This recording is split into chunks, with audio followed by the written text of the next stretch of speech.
Espacio en Blanco, en Radio Nacional de España, con Miguel Blanco.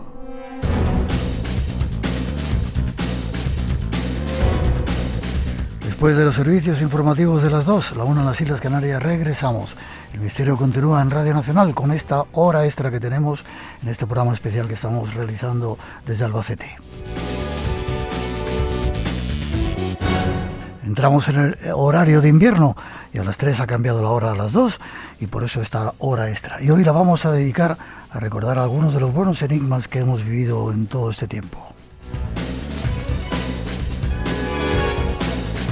Y para iniciarla vamos con un invitado especial y con algo que hemos llamado la red oscura, algo que comienza así. Ahí fuera, entre las sombras hay algo. No es hombre ni animal, no está vivo ni está muerto. Es algo que acecha, que se esconde esperando al caminante solitario. Algo hecho de la misma sustancia que los sueños. Algo sin forma, capaz de adoptar 1000 formas diferentes. Ahí fuera, entre las sombras de la noche, está el miedo.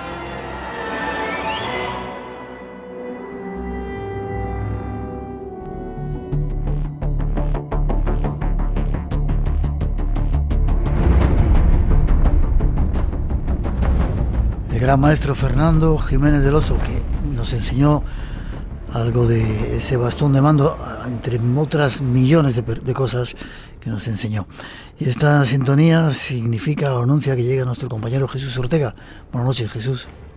¿Qué tal? Muy buenas noches, Miguel. ¿Cómo estás? Pues bien. Este nuestro invitado nos trae un tema absolutamente increíble. Tras esa introducción, ¿te parece? Vamos con el Jesús. Perfecto. El programa nos ofrece el caso y nos trae testimonios únicos en los que el misterio se muestra. Extraños contactos con el más allá. Vayamos a conocerlos. Jesús, cuando me contaste la historia, esta extraña historia que habías investigado, me dejó muy sorprendido por no sé si fresquita la prueba o no sé cómo llamarlo. Ponnos en antecedentes, ¿qué pasa? ¿Cómo es el asunto? ¿Cómo llegas a ello? Bueno, pues fíjate, vamos a hablar de un caso con una protagonista concreta, además, con nombres y apellidos. Ya sabes muy bien, además, que en ocasiones es complicado que los testigos, pues por pudor, por temor a la burla, al descrédito, pues tengan a veces incluso problemas, ¿no? para dar sus nombres en estos casos. Pues como digo, en esta ocasión vamos a hablar de la experiencia de Cristina Chamorro. Ella es una testigo que actualmente pues es trabajadora para ONCE Castilla-La Mancha, concretamente en la localidad de Toledo, y la experiencia que nos cuenta tiene lugar en el año 1989, en agosto de 1989. Yo recuerdo, y esto es importante, ¿no?, para poner un poco en antecedentes antes de entrar a conocer la historia en cuestión, que Cristina no tuvo ningún tipo de problema en contar la experiencia, no tuvo ningún tipo de problema en dar el nombre, porque entiende, y creo que esto es importante, ¿no? Además, desde Espacio Blanco siempre es una plataforma desde la que lanzar este mensaje muy positiva, que es importante contar estas experiencias para que, al margen de interpretaciones, al margen de que al final obtengamos o no una respuesta concreta a lo que sucedió, y vais a ver que es bastante extraño, pues por lo menos vamos sabiendo un poquito más o tenemos más material para comprender pues estos fenómenos de los que nos gusta hablar y que nos gusta investigar. Y ese más allá. Una pregunta que te hago. Hay mucha gente de la ONCE que nos escucha. Si ella trabajaba en la ONCE o trabaja en la ONCE, ¿es invidente o...? Ella tiene un grado de discapacidad visual vale. No muy alto, pero sí que tiene un grado de visión. No llega a ser una minusvalía completa en ese sentido. Pero es importante y un día podríamos abordarlo, porque además nosotros recogimos este testimonio en busca de casos de fenómenos extraños en personas invidentes, ¿no? Porque bueno, es muy extraño ver cómo tienen determinados sueños o determinadas experiencias cercanas a la muerte cuando incluso algunas personas pues no han tenido la capacidad de ver desde nacimiento, ¿no? Entonces esos fenómenos paranormales o fenómenos extraños en personas invidentes también nos enseñan muchísimo sobre la mente humana. Vale. Y como digo, buscando esa clase de testimonios, llegamos a esta historia. Recordamos, Cristina Chamorro tiene lugar en esta ocasión a finales, en agosto de 1989. Y bueno, pues por desgracia, como muchas de estas situaciones, comienza con la pérdida, con el fallecimiento de su padre, del padre de Cristina. Ella comenta que quizá pues no haber llevado, ya no del todo bien el duelo, pero bueno, siempre es difícil, ¿no?, perder a un ser querido. Y bueno, pues precisamente unos pocos días después de haber fallecido su padre, Cristina comienza a tener una serie de sueños hasta que algo cambia. Si te parece, Miguel, podemos escucharlo. Tenemos testimonio de ella, lo vamos a escuchar. Y mi hermana y yo, pues le dijimos las cosas que le dice una hija a su padre en esa situación, ¿no? Claro. Pues le dijimos que no se fuera, que le necesitábamos mucho. Y yo creo que quizá le retuvimos. Bueno, pues a partir de ahí, durante 15 días, más o menos durante 15 días, yo le soñaba con él todas las noches y le soñaba vivo, quizá porque no aceptaba que se había ido. Hasta que, al cabo, ya digo, más o menos de 15 días, una noche le soñé ya muerto, soñé que había fallecido y al día siguiente, pues se me apareció. Qué voz tan bonita tiene Cristina, ¿eh? ¿Verdad? Sí, déjame que te pregunte, ¿cómo te llegó a ti el caso? Es decir, ¿cómo te enteraste antes de seguir con más testimonios de ella? Bueno, pues estábamos preparando un programa especial precisamente sobre, bueno, lo que comentábamos, ¿no?, fenómenos paranormales o fenómenos extraños en personas invidentes, y entrando en contacto con ONCE, pues Cristina nos contó esta experiencia. Otro detalle importante además es que, bueno, lo vamos a ir viendo en los testimonios, ¿no? Ella no le da demasiada trascendencia a todo lo que vamos a escuchar, que eso es importante, ¿no? Creo que a veces lo más importante, no obsesionarse demasiado con este tipo de experiencias, porque pueden llevarnos a lugares un tanto oscuros. Entonces ella no aborda esta experiencia ni siquiera desde la trascendencia, por decirlo así, sino un poco pues desde la curiosidad, ¿no?, intentando comprender qué le pasó. Vale, tú también tienes una voz bonita, ¿eh? Vamos con el segundo testimonio de Cristina, que nos sigue contando la historia, ¿verdad? Pues sí, porque como bien decía, después de esa serie de sueños, elemento ya bastante misterioso y que suele ser muy común en estas situaciones, pues tal y como decía Cristina, se le aparece al día siguiente. Pues le vi, se me apareció como un holograma semitransparente y él vino a preguntarme qué le había pasado. Él no sabía qué le había pasado. Y bueno, lo que recuerdo, no hablábamos, era una comunicación mental. Y él me preguntó qué le había pasado, yo le dije lo que le había pasado y recuerdo pues un gesto, una mirada de pánico, de miedo. Pero enseguida se tranquilizó y bueno, pues me dijo, pues igual, el mensaje que le dice un padre a unos hijos, ¿no?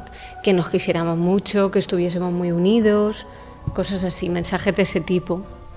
Y en un momento dado, bueno, pues yo había discutido con mi hermano y me levanté de la cama, me fui a la otra punta de la casa y le dije a mi hermano, pues Pepe, perdona, algo así, ¿no? Perdona y tal por lo que habíamos discutido, y me acosté en la cama que había al lado y al rato me vi fuera del cuerpo. O sea, yo vi mi cuerpo y yo estaba fuera, mi padre me dio la mano y me fui al lugar donde él estaba.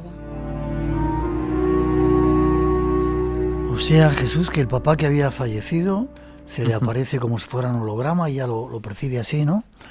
E incluso se la lleva de viaje, entre comillas, astralmente. Sí, así es. Y además justo es lo que iba a comentar, ¿no? Que ya vamos añadiendo elementos a esta experiencia. Empezábamos con esas visiones en sueños, que sería algo de lo más normal, sobre todo con el padre recién fallecido. Después con esa visión que podríamos denominar aparición.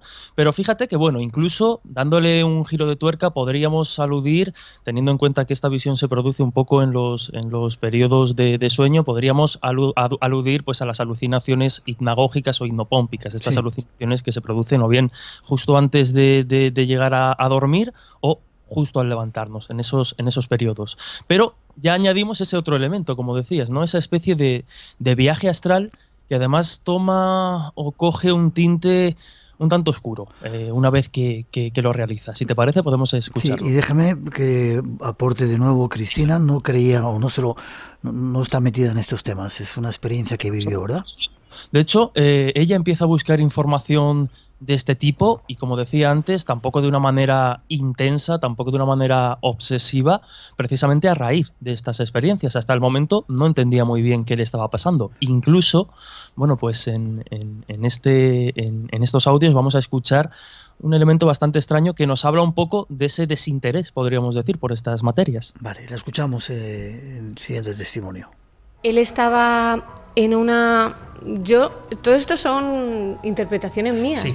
Y bueno, pues él me dio la mano y me llevó al lugar donde él estaba, que yo interpreto era una interfase, era un lugar oscuro, donde sí que había una luz o una presencia buena, por decirlo de alguna forma, y una presencia no tan buena.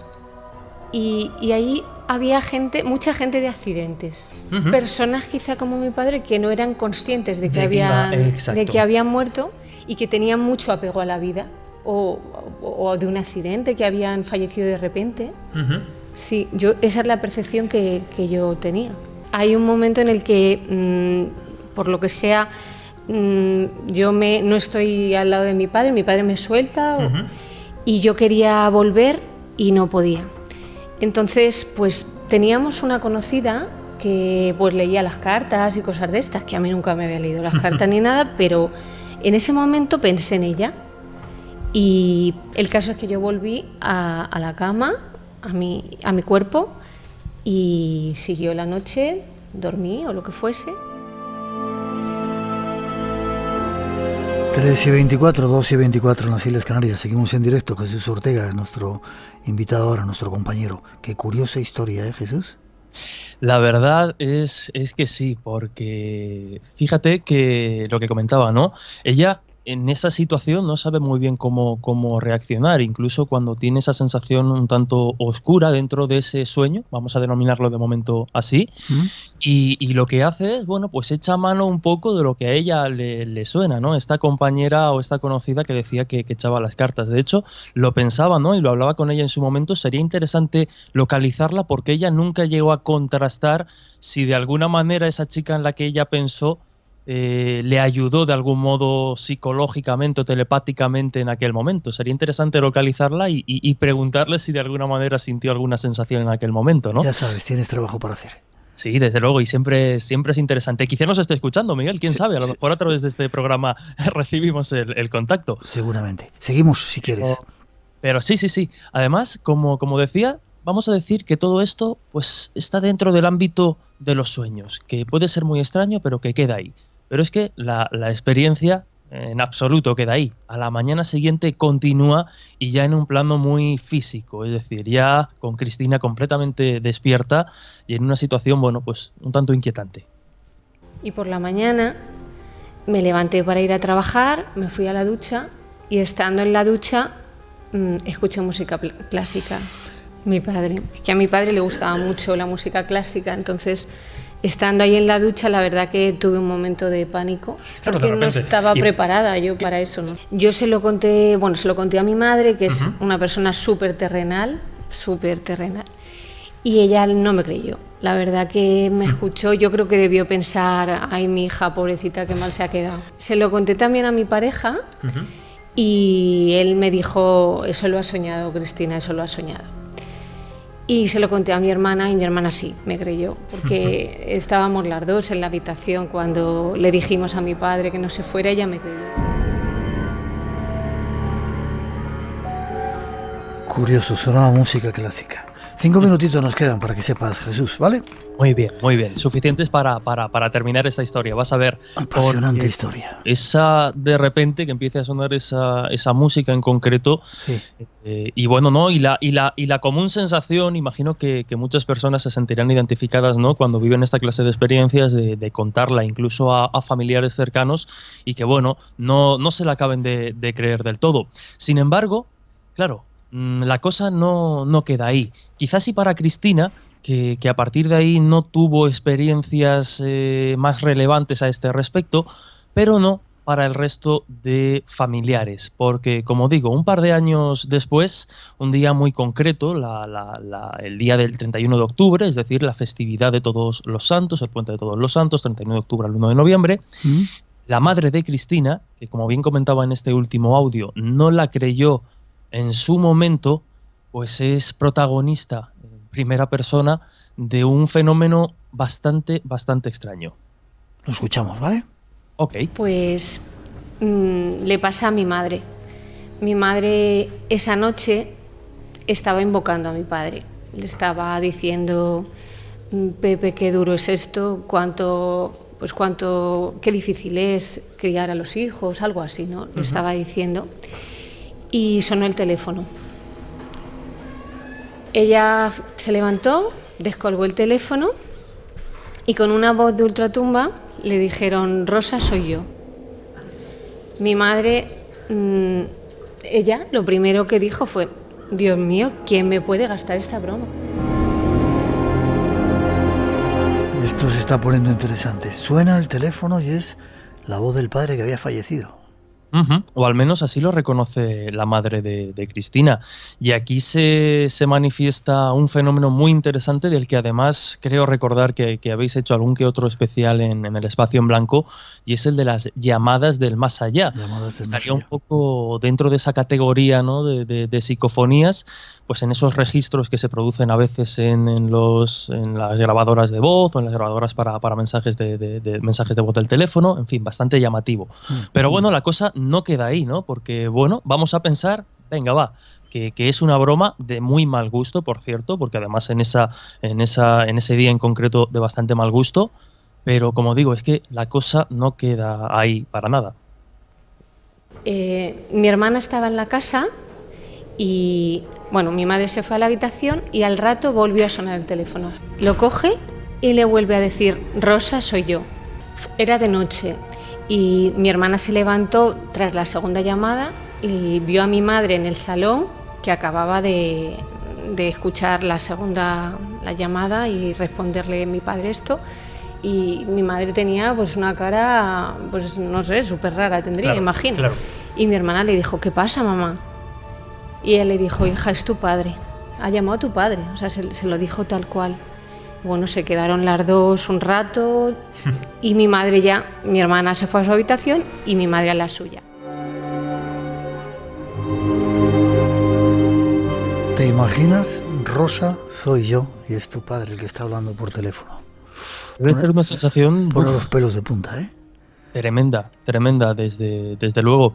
Y como digo aquí, aunque la hermana en esta circunstancia no es testigo directa del fenómeno, sí que se despierta precisamente por las llamadas de teléfono. Es decir, esas llamadas se realizaron o se produjeron y bueno, la madre de Cristina contaba que sucedía esto, pero si te parece le damos un giro de tuerca más a la historia, porque bueno, la madre, como bien comentaba Cristina en este último audio, ya se va a la cama, se va a descansar y será allí en el dormitorio donde protagonice el último inquietante fenómeno, porque la verdad es que es bastante extraño. Lo escuchamos.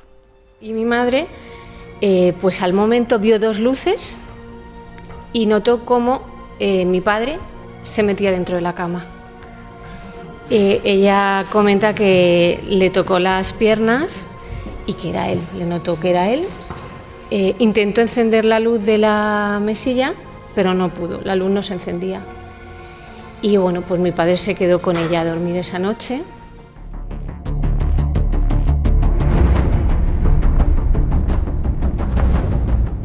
Increíble, ¿no? Jesús. Pues sí, completamente por lo que digo, ¿no? Al margen de interpretaciones, al margen de creencias, estas experiencias siempre nos remueven. Y Cristina la contaba precisamente para eso, ¿no? Para intentar saber más, no con ningún ánimo de convencer, no con ningún ánimo de promulgar ningún tipo de creencia en absoluto, porque ni ella misma la tiene clara. Simplemente nos la contaba para animar a más gente. Yo espero que siempre lo es, ¿no? Pero que el Espacio en Blanco en este caso sirva de altavoz para que nos lleguen historias y casos de estas características. Sí, señor. Alucinaciones, extraños efectos, o quizá una prueba de que desde el más allá, utilizando a veces la técnica, se puede conectar con nosotros, ¿verdad? Pues sí, como dices, es que nos encontramos elementos de todo tipo. Como decíamos al principio, hay factores en este caso que podríamos explicar fácilmente mediante la alucinación de algún tipo, pero hay otros elementos, como siempre pasa en estas historias, ¿no?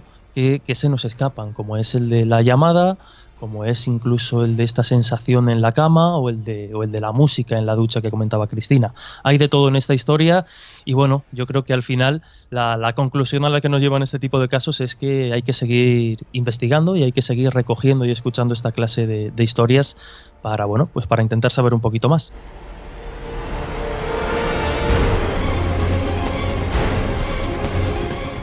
Qué buen trabajo, Jesús, enhorabuena. Queremos muchas más historias de estas, ¿vale?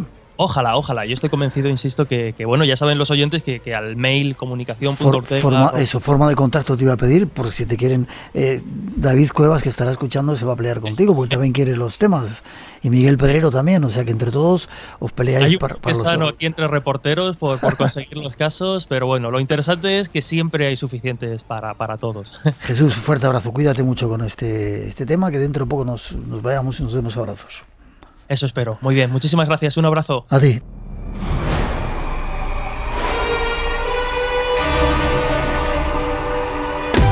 Radio Nacional de España. La radio por delante. Dice un refrán valenciano: al lado de un río no hagas nido, no vivas. El Turia se desborda a consecuencia de las lluvias torrenciales. Esta semana en Documentos, Valencia y la sombra del agua. En el Mediterráneo, en los últimos 40 años, la temperatura ha aumentado 1,5 grados. Va a volver a ocurrir, la cuestión es cuándo y dónde. Cuando todo pierde fuerza, sale el estrés postraumático, ¿no? Documentos Radio Nacional de España, en la medianoche del domingo al lunes. Las 11 en Canarias. Verás las marcas aún del fango, ¿no? Podría ser una cocina. Como si hubiera habido un bombardeo. Radio Nacional de España. ¿Qué hay al otro lado? ¿Te atreves a imaginarlo? Solo quien sale a buscar, encuentra. Espacio en Blanco. Siempre tu lado del misterio.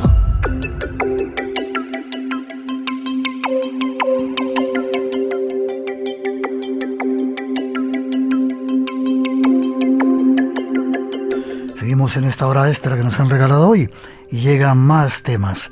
Nos vamos hasta la sabana africana a encontrarnos con dos invitados muy muy especiales. Jorge Alexanco y con Reyes Francisco López, y junto a ellos vamos a revivir sus aventuras con una manada de leones.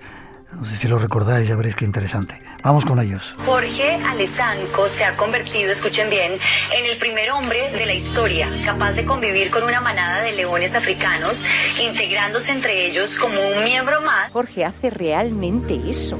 Es que tú estás con la manada conviviendo. ¿Cómo se vive, Jorge, dentro de una manada de leones? A ti se te asentó territorio una manada de leones, ¿no? El que cada noche los escuchabas. ¿Qué comportamiento tenían esos leones? ¿Quién os quiere? ¿Quién os quiere? Vuestro hermano Jorge.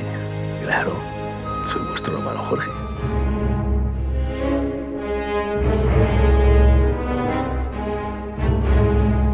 Son retazos de la excepcional historia que hoy os queremos contar.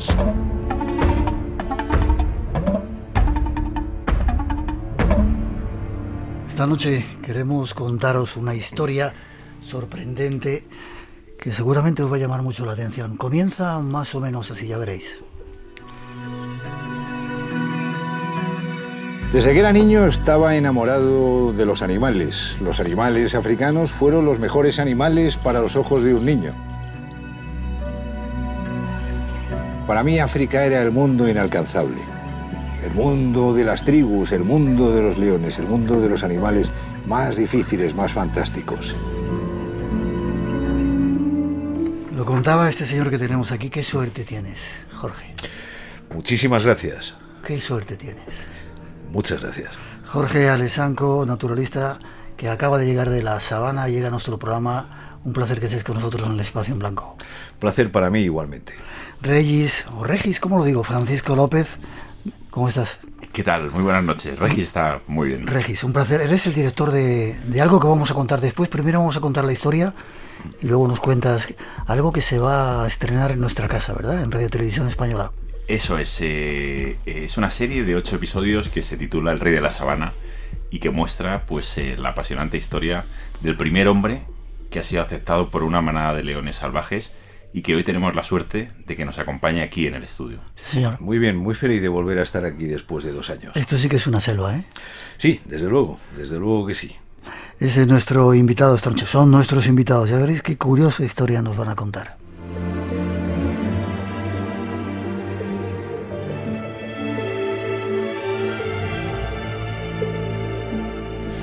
Quiero ponerte otra cosita, Jorge, para que... Bueno, primero quiero que me invites a ese sitio que tienes. Por supuesto, Miguel. Esto se queda públicamente registrado. ¿Sabes qué? Te pondré todas las facilidades a mi entender que sean para que tú vengas a acompañarnos y vivas unos días ahí en la sabana. Vale. Y siempre yo digo que me apunto a todas, pero esto me apunto especialmente. Quiero que sigáis escuchando algo que tenemos preparado. Llevo más de 10 años viviendo en África salvaje, en estas zonas salvajes rodeadas de leones, de leopardos, de guepardos, de elefantes, de cocodrilos, de jirafas. Llevo con leones quizás más de 3.000 noches. He visto más de 2.000 cacerías.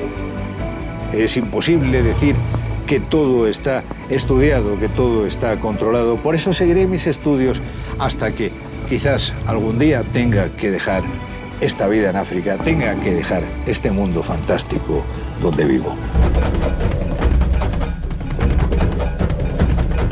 Espero que tardes mucho en dejar ese mundo. Sitúanos, ¿qué lugar de África estamos hablando? ¿Dónde nos llevas? Sí, estamos hablando de África del Este, África Oriental, Kenia, Tanzania, sur de Kenia, norte de Tanzania, norte del Serengeti, del ecosistema Serengeti Mara, Masai Mara, río Mara, el río donde los grandes cocodrilos, donde los cocodrilos gigantes hacen auténticas carnicerías cuando viene la gran migración y los ñus y las cebras cruzan estas aguas. ¿Cómo descubriste ese sitio y cómo llegaste allí o cómo te planteaste ir allí a vivir? Bueno, yo creo que desde que era muy pequeño, como solía decir mi madre, los libros de animales eran más grandes que yo, ¿no? Cuando tenía 3 años. Y así siguió mi vida, ¿no? Siguió mi búsqueda de la vida salvaje, de los animales salvajes, de los grandes carnívoros, el lobo, el león, el tigre, el leopardo.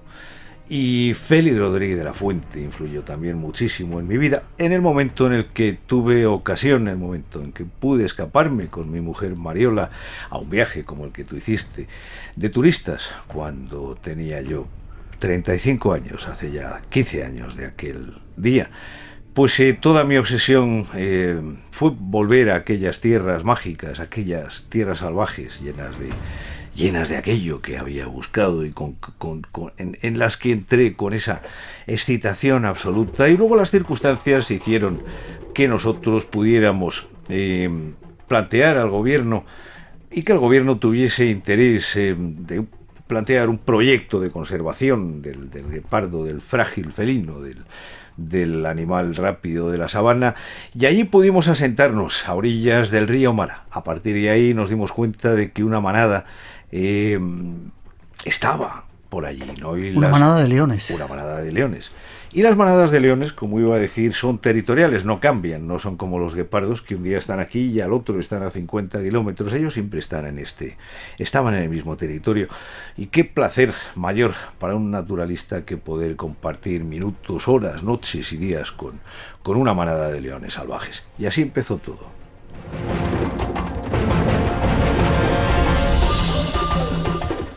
Pues empezó todo. Déjame que ponga otra cosita, otro corte que tengo, en parte que tú vas contando la historia, que lo hemos sacado de ese documental que ha hecho nuestro otro invitado que está por aquí. He llegado a entenderlos perfectamente, ellos han llegado a entenderme a mí, hemos llegado a tener una comunicación de manada, hemos llegado a algo muy profundo, algo que quizás ningún hombre haya llegado nunca antes. Gracias a la nobleza del león, gracias a esta manada que me ha dejado ver, me ha dejado estar en su intimidad como si yo fuera otro león o quizás alguien que no existiera, me ha dejado ver cómo verdaderamente el león se comporta en la noche. Son, como digo, partes de ese documental que vamos a poder ver. Luego preguntaremos a su director y productor. Estaba la manada allí alrededor de tu territorio, bueno, de ese territorio donde te asentaste. Eso es. ¿Y qué pasó? Porque hay que... Bueno, pues yo soy un naturalista consumado, un entusiasta de compartir momentos con los animales salvajes, de compartir momentos con animales, sobre todo si son peligrosos mejor, porque mi búsqueda de la amistad con esos animales viene desde siempre, ¿no? He tenido y he compartido momentos con muchos animales carnívoros peligrosos, ¿no? Pero nunca salvajes. Yo tuve un guepardo, he podido tener serpientes, reptiles, cocodrilos, compartir momentos con lobos en cautividad, pero nunca salvajes. Entonces, bueno, pues empecé a hablarles y aquello empezó moviéndose muy despacio, milímetro. ¿Hablarles qué? ¿Hablabas a los leones? Hablarles a los leones, como puedes hablar a cualquier animal, a un caballo, a un perro. Los animales escuchan tus tonos, escuchan tu manera de hablar. No te entienden, pero escuchan esa energía que tú desprendes con tu comunicación. Y así empezó todo, ¿no? Como decía, muy poco a poco, despacio, todos los días, meses, años, hasta que ellos terminan aceptándote como parte de su vida, como parte de su cotidianeidad, como parte de sus cacerías, como parte de sus interacciones. Y un buen día se me pinchó la rueda del Land Rover en mitad de la noche y tuve que bajar a cambiarla. Y sin darme cuenta me vi rodeado de ellos. Ellos, sin embargo, al revés de lo que yo pude esperar, porque claro, en mis dudas dije, voy a tener que meterme en el coche. Han parado, han dejado sus actividades para tumbarse a mi alrededor. Y sin embargo, yo quise hacer un poco de, podríamos decir, de disimular, ¿no? Un poco mi inquietud. Y todos ellos se tumbaron y algunos incluso dormían. Yo seguí con mi trabajo de cambiar aquella rueda. Y lo que pude ver como naturalista, como etólogo, como científico, como especialista o amante entusiasta del comportamiento animal es que algunos de los leones estaban durmiendo. Eso queda claro para cualquier etólogo. Un león cuando duerme está rechazando cualquier tipo de interacción contigo, está dándote la máxima interacción, la interacción de la tranquilidad, la interacción del cero miedo, la interacción de la seguridad a tu lado.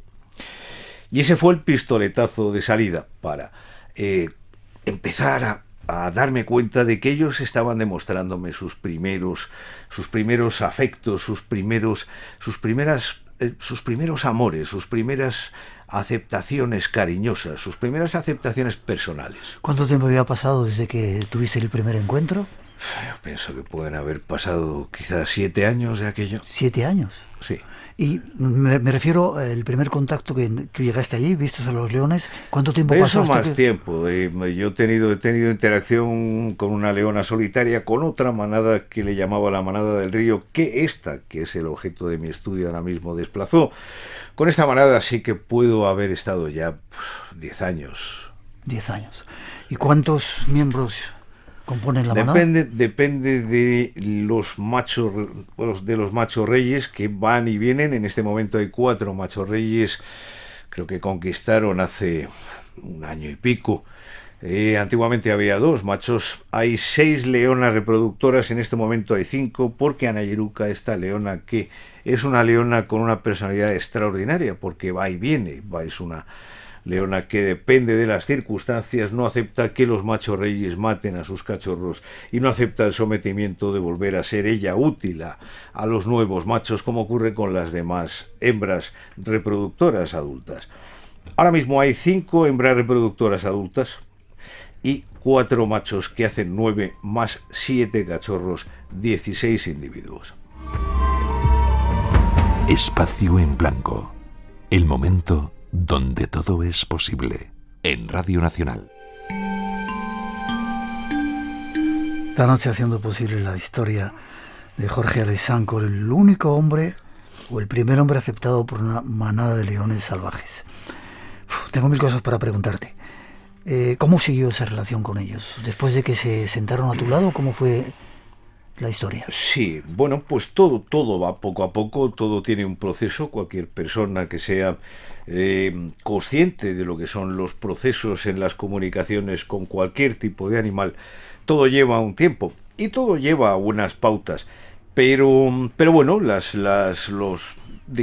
horas, los minutos, los días y las noches juntos siguieron su ritmo normal, y poco a poco pues yo me di cuenta de que daba igual que yo estuviera fuera del coche, porque ellos me aceptaban y ellos seguían sus actividades y yo iba andando con ellos con una simple linterna, de la misma manera que si los acompañaba en el Land Rover.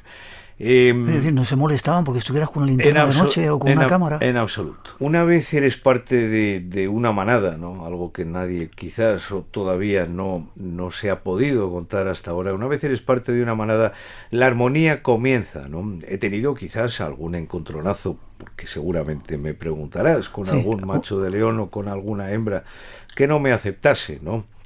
Hubo una hembra vieja, una hembra que se comenta también en nuestros documentales y se narra la historia, una hembra que no llegaba a aceptarme, y no solamente así, sino que como las demás hembras tenían cachorros y el rol de las hembras, ¿no? el ser útiles hacia los machos o hacia incluso las demás hembras en una manada es muy importante para las hembras reproductoras, para las grandes leonas, para las grandes madres. Ella no tenía nada que hacer más que o bien cazar o bien proteger al resto de las madres de mí ante sus cachorros. Entonces ese rol que ella cogió fue muy difícil. Yo pasé muchas noches de miedo, tuve que sujetar mi valentía muchos días, concentrarme antes de volver a echarme al coche de vuelta a la manada, porque sabía que los enfrentamientos con aquella leona iban a continuar. Y así fueron. Estuve quizás 3 meses, quizás más, con unos enfrentamientos en los que yo tenía que disimular mi miedo. Es muy difícil no tener miedo. ¿Te llegó a atacar? Me llegó a atacar muchas veces, no llegó a tocarme, y llegó algún día en el que quizás las otras leonas sintieron que iba a atacarme de verdad y la atacaron ellas a la vieja para defenderme, ¿no? Para decir, no exageres, no tienes que atacarle, él está con nosotros, él nos ayuda muchas veces, él comparte la comida con nosotros. Y a partir de ese momento... Espera, ¿compartes la comida con ellos? Bueno, me siento al lado de la presa, no como de la presa, pero ellas me toleran al lado de la presa perfectamente.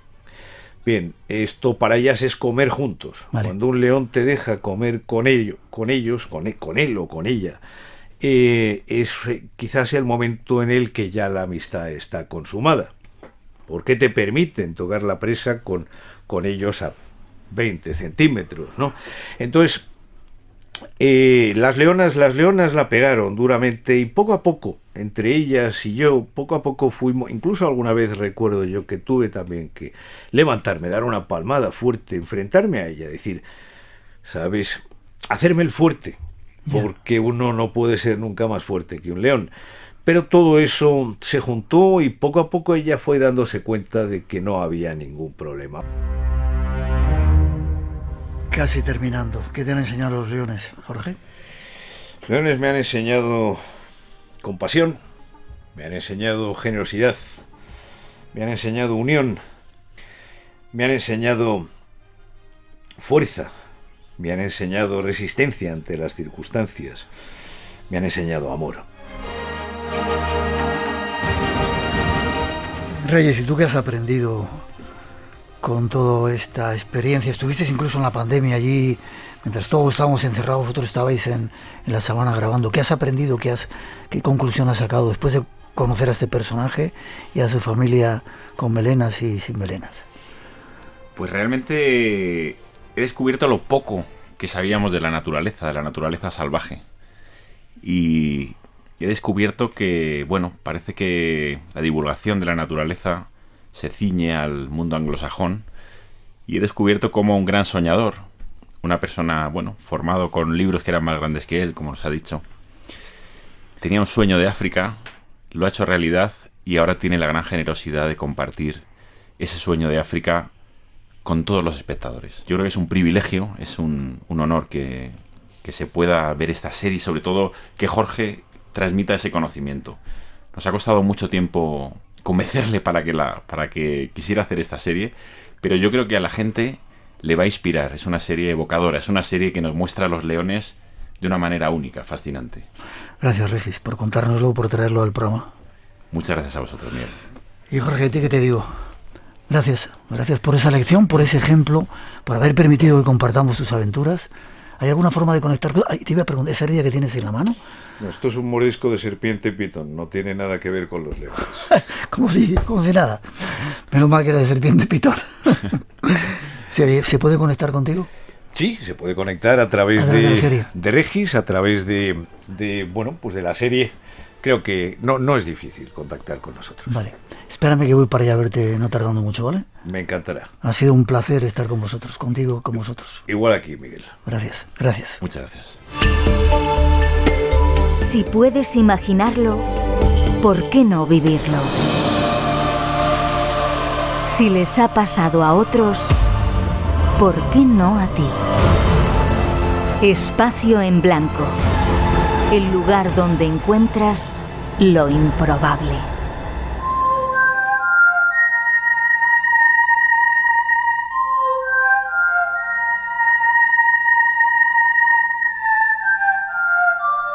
Más voces bonitas e importantes que se unen al Espacio en Blanco en esta nueva temporada.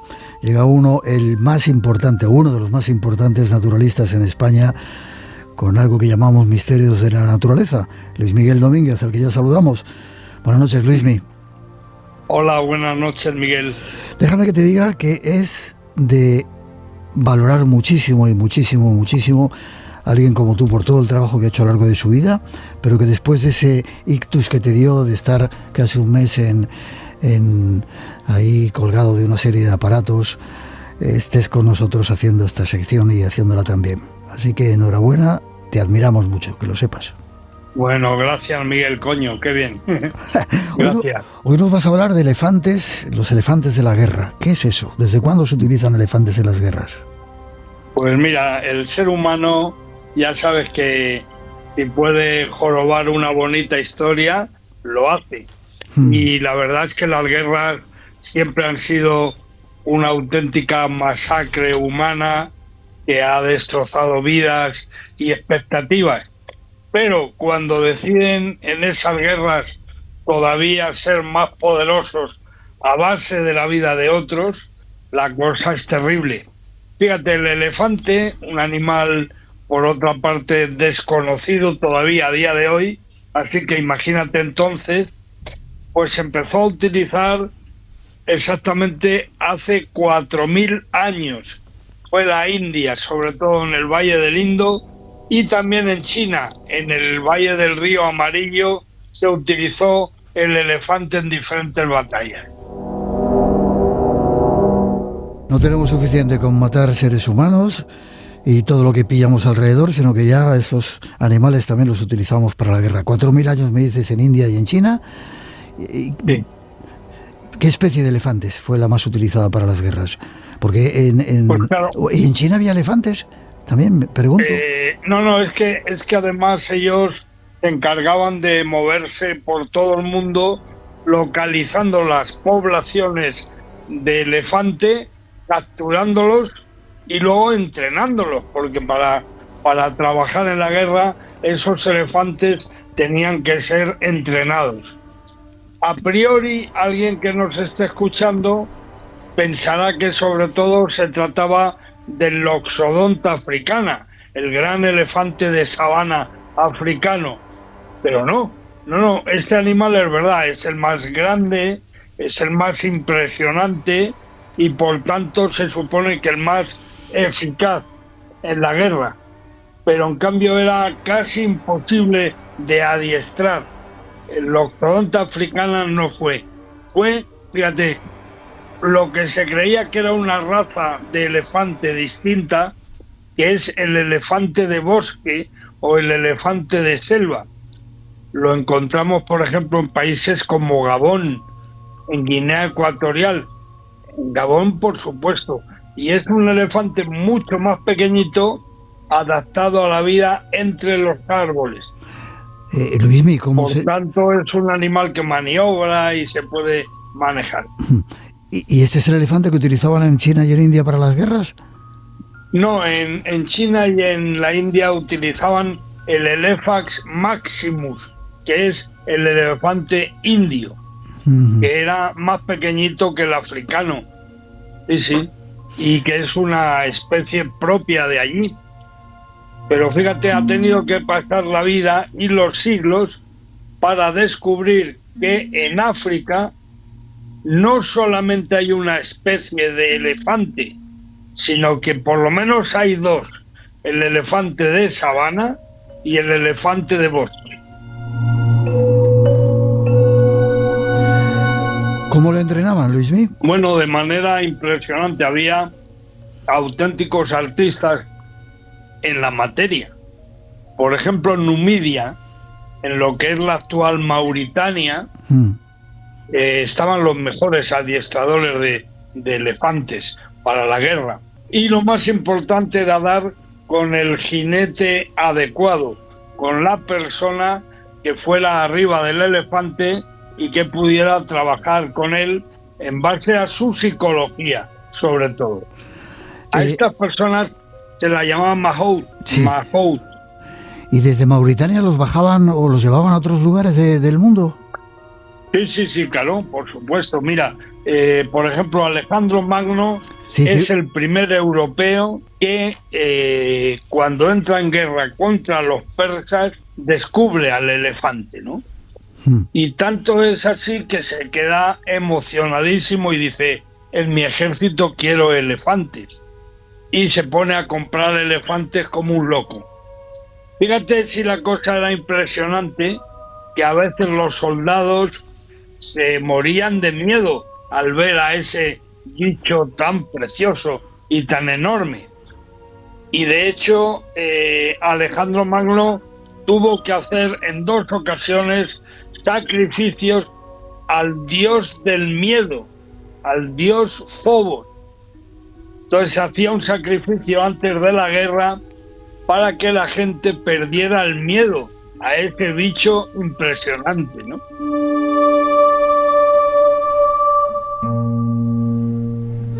Te iba a comentar que yo he visto la película esa del elefante, de los elefantes con Alejandro Magno, y es increíble la inteligencia que tienen. Y déjame que te cuente, yo estaba en Nepal, se me cayó la funda iba dentro, encima de un elefante arriba, gigantesco de estar ahí arriba, se me cayó la funda de la cámara por un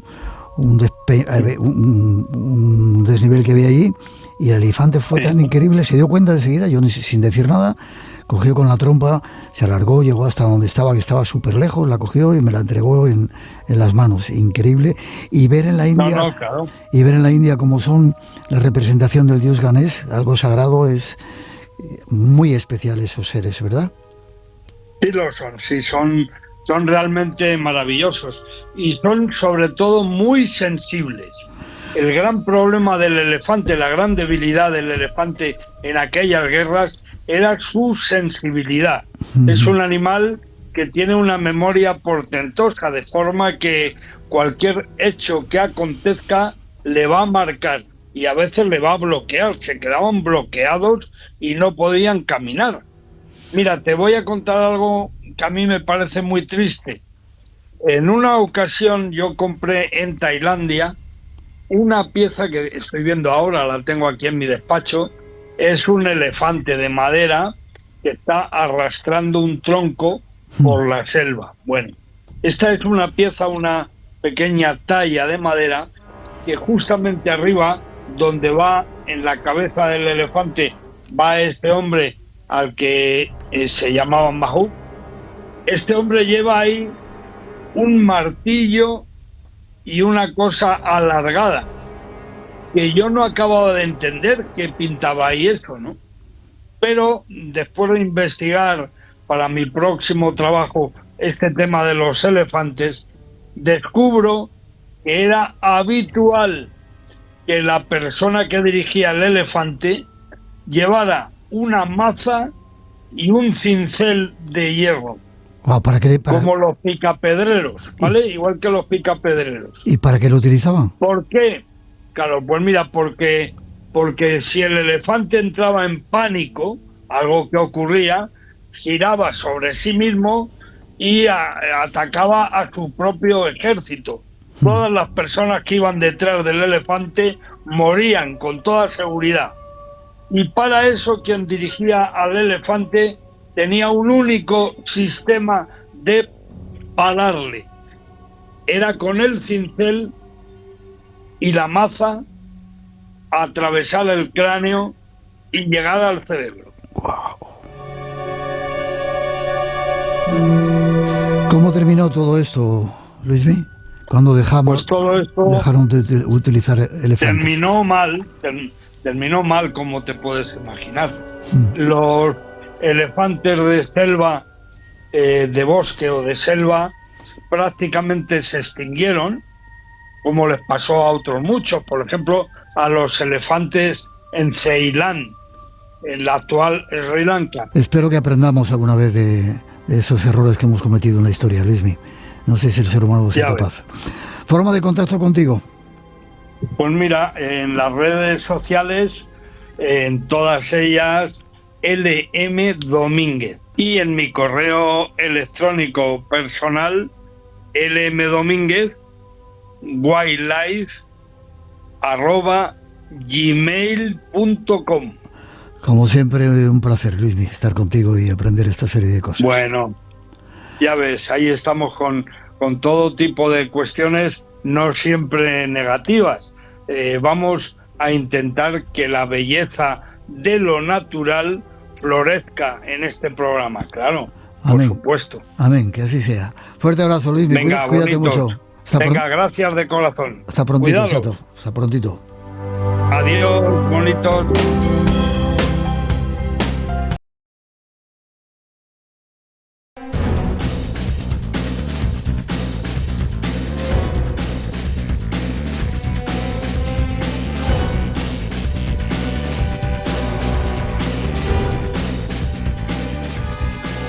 Aquí volvemos, segunda hora del Espacio en Blanco, hoy especial, programa de 3 horas desde Albacete. Recordaos, la próxima semana seguimos viaje, estaremos con Javier Sierra en ese congreso especial de cultura en Zaragoza con invitados muy especiales. Será desde el Salón de Actos de la Caja Rural de Zaragoza, con entrada libre, podéis venir a vernos si queréis, pero recordad, será el día 31, viernes, a las 5 de la tarde, 17 horas, y si no, no lo perdáis en nuestra sintonía a la hora habitual del programa en Radio Nacional.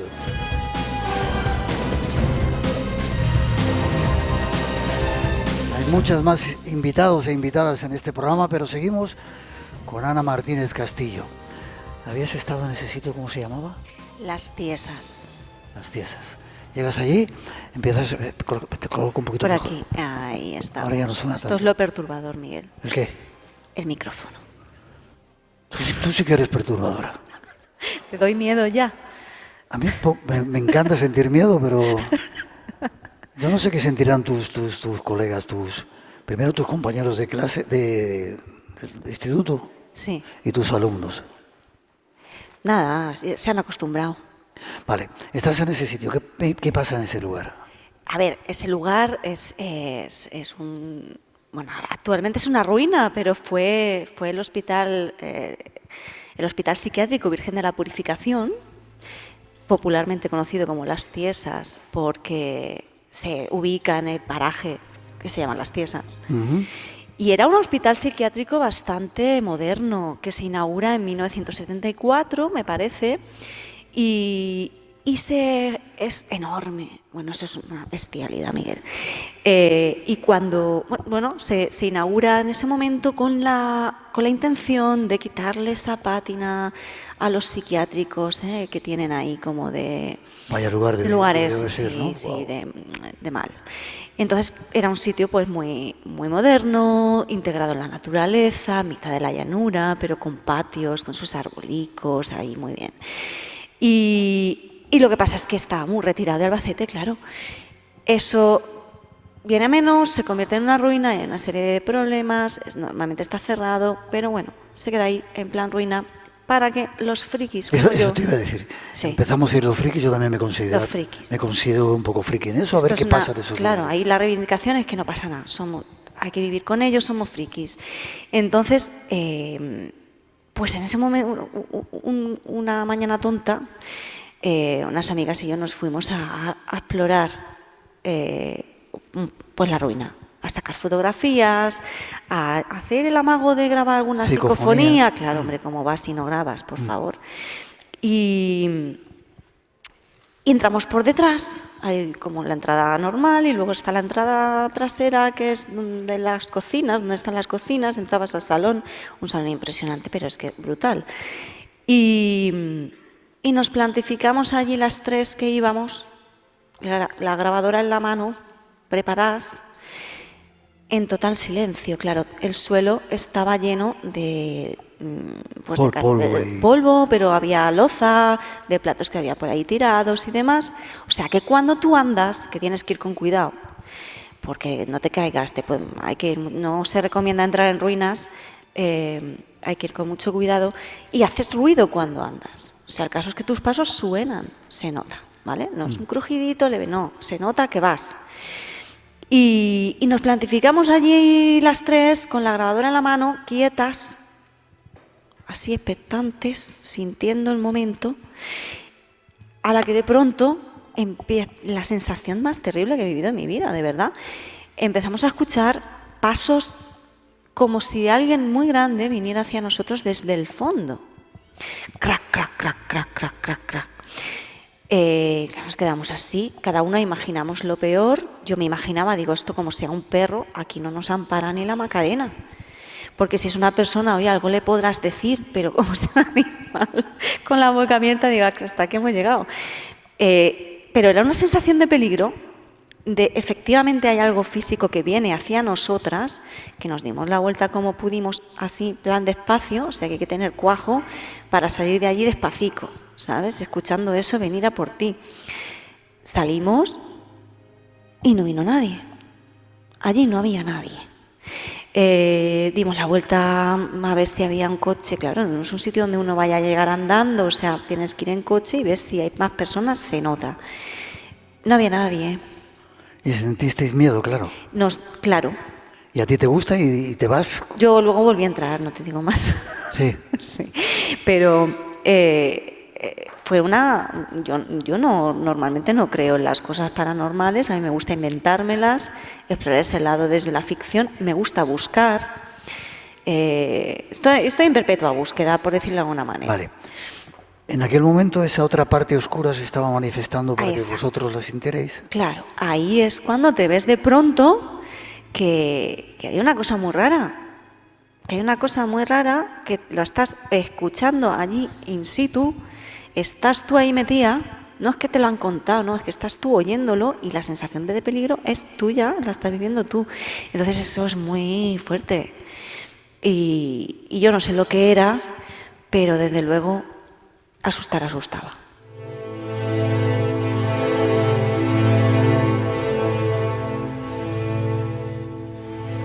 Creo que también en tu libro, Reliquias, hablas de un caso de... Está el relato de El Nido, que es uno de los relatos. Tengo 2 relatos, pero bueno, este está en Reliquias, se titula El nido, y ese está basado en el famoso caso del exorcismo de Almansa. Sí. Que para recordar un poquito... Déjalo, lo cuentas luego en la mesa redonda. Bien, muy bien. Vale. No sé si este era el caso de las mujeres supersticiosas, ¿a eso te refieres? Exacto. Niñas difuntas. ¿Qué otro tipo de relatos te gustan para demostrar que hay otra realidad? Aunque yo no aconsejo ir a esa realidad, de ponerte a jugar con la ouija y que de repente pase, no sé, aunque a ti te guste. Sí. Pues a mí me gusta explorar lo otro, la otredad, lo monstruoso. El concepto de lo siniestro, que al final es la base de lo fantástico, de alguna manera. Porque cuando decimos lo fantástico, ¿de qué estamos hablando? Estamos hablando de una serie de relatos que además, si te fijas en lo que suele ocurrir en el misterio, no deja de ser todo el rato, estamos hablando de lo mismo. En la realidad o en la ficción, pero lo mismo. El relato fantástico va a partir de una cotidianidad, de una realidad entendida por todos nosotros. Nosotros hemos quedado que la realidad es esto. Bien, perfecto. Y que de pronto, en esa cotidianidad nuestra, que compartimos todos, que reconocemos en lo propio, en lo conocido, en lo hogareño, que Freud le llamaba Heimlich, y lo contraponía a lo Angelich. Mi alemán es muy bueno, pero se me ha entendido, espero que sí. En esa cotidianidad, eso que es conocido en ese espacio normal, de pronto se integra, aparece aquello que tenía que estar oculto, pero que se ha hecho visible. El elemento fantástico, el elemento sobrenatural, que no se concibe en esta realidad, que rompe esta realidad, y eso es lo siniestro, ese es el efecto de lo siniestro, lo Angelich, que dice Freud en su ensayo. Entonces, a mí me interesa esa incursión de la realidad, explorando lo monstruoso, explorando lo otro, y siendo principalmente protagonista el fantasma, que para mí es el que más miedo da. Vale, ¿pero aceptas que existe esa otra parte o te gusta imaginártela y...? Déjalo ahí. Vale. Porque si lo vas a pensar, mira que es una tía rara, mira, yo me he encontrado gente rara. Os pido un aplauso para ella. ¿Forma de contacto contigo antes de que vengas luego a la mesa redonda? No hay forma de contacto por Ouija. La madre que te me trajo. Me invocáis. La madre que te trajo. Y me apareceré en vuestros cuartos. Toma ya. Gracias. Más invitadas que van a llegar al programa. Te veo dentro de un momentito, ¿vale?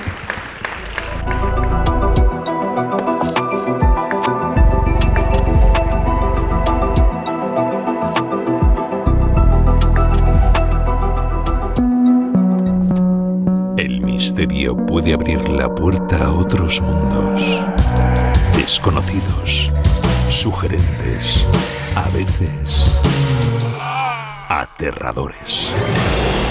Y tú eres la llave. Descúbrelo en Espacio en Blanco, en Radio Nacional, con Miguel Blanco.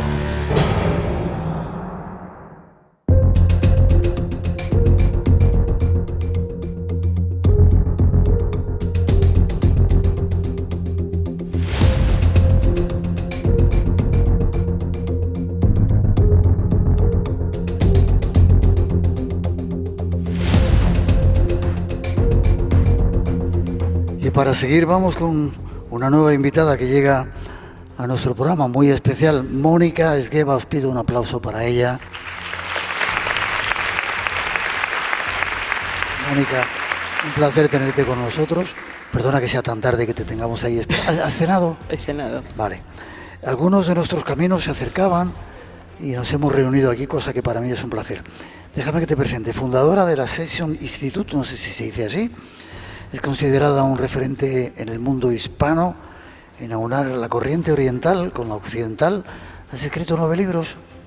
He escrito más, pero he publicado 9 de momento. Vale. Y eres alguien que trajo aquí el ¿cómo se dice eso? Mindfulness, que me explicarás ahora qué es eso. Y has estudiado meditación con los lamas tibetanos. Efectivamente. Vale, déjame que ponga una introducción y hablamos largo y tendido sobre todo ello, ¿vale? Por ejemplo, Tom Campbell, que es científico, ex científico de la NASA, tiene esta teoría y yo estoy muy de acuerdo con él también. ¿Y cómo se explicaría? No sé, explícamelo, explícanoslo. Bueno, en realidad el alma elige, bueno, vamos a ir desde arriba del espíritu, luego el alma elige la conciencia, da igual, podemos utilizar diferentes palabras, pero decide que quiere evolucionar, que quiere volver a la fuente. ¿Y cómo evoluciona? A través de la experiencia. Y la experiencia se la da estar encarnado en algo físico. Y este es una de las escuelas más difíciles, la Tierra. Y por eso elegimos venir aquí. Vale, como decía Juanjo, que ha estado antes en el programa, elegimos venir aquí. Elegimos venir aquí. Vale, y la gente, por ejemplo, que está viviendo ahora en Gaza, que le están machacando, en Yemen, en montones de lugares del mundo donde hay guerras como Kippur, que de repente le machacan, ¿lo ha elegido sufrir? ¿Cómo se explica eso, que de repente muera tanta gente? Bueno, aquí no muere nadie. Vamos a empezar por ahí. Ninguno morimos. Muere nuestro cuerpo. Nosotros volvemos, lo ha explicado muy bien, volvemos a encarnar una y otra vez. Estos son experiencias. Cuando estás aquí, obviamente, que es difícil, es duro. Hay experiencias que son muy dolorosas, nadie lo va a negar. Pero no significa que con las experiencias dolorosas, con las crisis, no aprendamos. Aprendemos mucho más cuando las cosas son difíciles que cuando todo va bien. Y el alma elige esas experiencias que obviamente desde aquí, que no tenemos toda la información ni todo el conocimiento, hemos olvidado por qué hemos venido aquí. Nos parece pues una soberana tontería. Pero cuando sales de aquí y tienes la visión de helicóptero, sabes que todo tiene un sentido. Vale, te voy a poner un ejemplo. Ayer mismo hablaba con gente, no voy a decir el lugar porque no quiero politizar el asunto, ¿no? En una guerra que se está dando en este momento en nuestro mundo, un padre que había perdido a 3 hijos.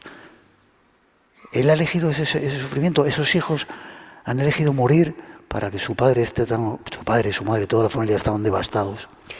Nosotros elegimos las experiencias por 2 motivos. Uno es kármico, ¿vale? Es para compensar cosas que hemos vivido en otras, hemos hecho vivir y tenemos que compensar para poder evolucionar. Es decir, el aprendizaje lo hacemos a través de la experiencia. Y 2, podemos elegir oportunidades para evolucionar más rápido. Cuanto más difícil es la prueba, más rápido evoluciona el alma.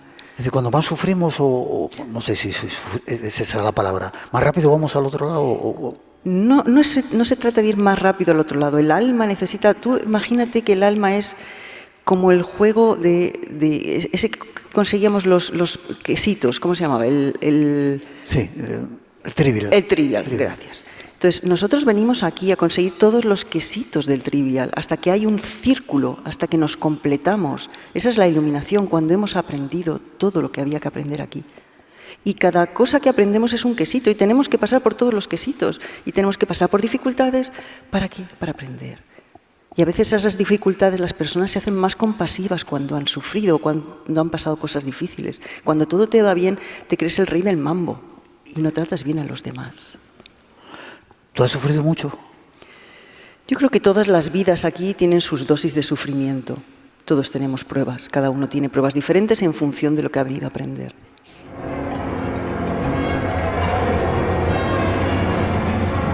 Vuelvo al ejemplo de la pantalla. ¿Qué pruebas hay y qué científicos están hablando ya de que vivimos en una Matrix? Algo que incluso nosotros hemos elegido.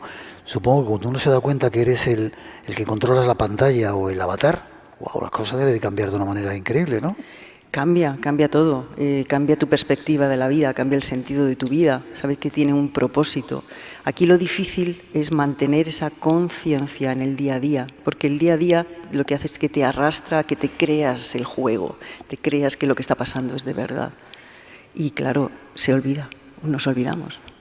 Vuelvo, ejemplo, hay un oyente, si me acuerdo desde aquí, ahora le recuerdo, estaba súper bien y de repente le entra Lela y le machaca la vida.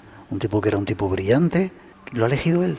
No lo sabemos. Aquí no sabemos si esto es una prueba, como he dicho, de compensación o una prueba de elección para aprender más. Pero todos elegimos todas las pruebas. Ojo, el alma elige dónde va a encarnar, lo ha explicado muy bien el doctor, elige cuándo va a encarnar, con quién, dónde, porque quiere aprender ciertas cosas y eso le va a permitir aprender esas oportunidades, va a tenerlas para poder aprender las lecciones que le quedan o en las que quiere avanzar. Cómo nosotros reaccionamos ante esas pruebas, ese es nuestro libre albedrío, porque aquí no nos acordamos para qué lo hemos elegido. Sí, en vez de decir, bueno, es algo, saber que tú lo has elegido, con lo cual cambiaría la perspectiva, dice, vaya mala leche, fíjate, ahora estoy enfermo, no sé cuánto, no sé qué, no estamos haciendo bien el camino. No creo.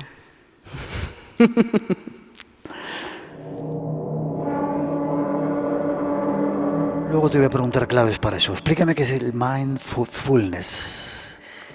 Ya no sé ni cómo se dice. Repítelo. Mindfulness. Vale, ¿qué es eso? El mindfulness es una palabra que se utiliza en todos los idiomas igual, pero viene a ser atención plena. Es ser capaz de estar con tu atención en el presente sin juzgar y prejuzgar y abierto a lo que está sucediendo. Es decir, estar muy presente, cosa que casi nunca, como he explicado hoy en mi ponencia, casi nunca estamos. Una clave para conseguir eso, que supongo que las das y lo practicas. Atención plena en el momento presente. En cualquier cosa que estés haciendo, si estás con tus hijos, estate con tus hijos, no estés con tus hijos y mirando el móvil al mismo tiempo. Si estás hablando por teléfono, habla por teléfono con la persona y dale toda tu atención. Si estás haciendo un informe, concéntrate en el informe. No intentes estar aquí haciendo algo y tu cabeza esté en otro sitio, porque entonces ni eres productivo ni estás disfrutando de lo que está sucediendo. ¿Y hay alguna técnica, respiración, meditación o algo para llegar a eso? Sí, meditación. El mindfulness formal sería hacerlo meditando y el mindfulness informal es tener la conciencia lo más a menudo posible en tu día a día para estar presente.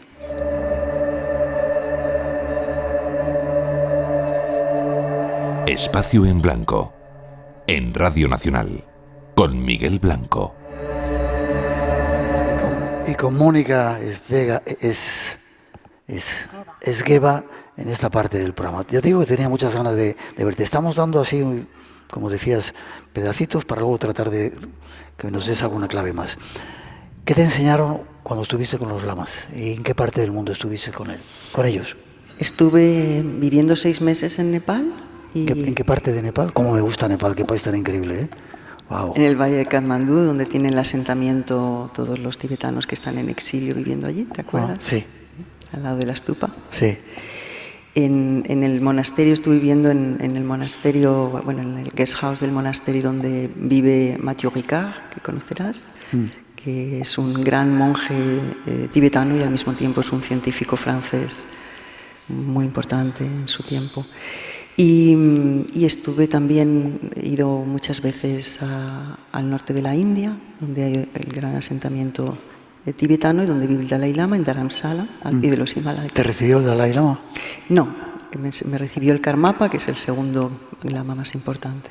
¿Qué te dijo? ¿Qué significa eso? ¿Qué significó? ¿El estudiar con el Dalai Lama o...? Sí. Bueno, yo creo que para mí fue un reconocimiento. ¿No? Me di cuenta, cuando fui la primera vez, me di cuenta que todo lo que contaban sobre el entrenamiento mental, emocional, sobre la compasión, sobre el no ego, todas esas cosas para mí eran conocidas, era un reconocimiento, este es mi mundo, estos me entienden. Como si lo hubieras vivido en otras reencarnaciones y de repente... Posiblemente. Y en todo caso, lo que yo siempre he sentido, ¿no? Y que aquí en esta parte del mundo era tan difícil comunicar con todo esto, que me costaba mucho encontrar gente que tuviera estos intereses. ¿Aprendiste a meditar como meditan ellos? Bueno, aprendí algunas meditaciones que ellos practican, sin duda, sí, sí. ¿Te contaron que hay algunos monjes que son capaces de levitar y de hacer cosas absolutamente increíbles? No les gusta entrar en eso porque son muy privados y no quieren confundir lo que se llaman los siddhis. Esto es una palabra hindú, que es, todos esos vamos a llamar capacidades innatas en todos los seres humanos en potencia y que se pueden desarrollar, pero ellos no quieren que pongamos el acento ahí, el foco ahí, porque te pierdes. Lo importante es que lo pongas en la compasión y en el no ego, en el no apego, en realmente disolver todos los lastres que tenemos para poder convertirnos en ellos lo llaman la semilla de Buda, ¿no? Pero bueno, para que todos lo comprendamos, en luz. Luego te voy a preguntar claves para disolver todo eso. Muchos investigadores, muchos estudiosos decían que Oriente nos llevaba mucha ventaja en ese camino de la conciencia que parece que Occidente ha empezado a recorrer ahora. ¿Es cierto?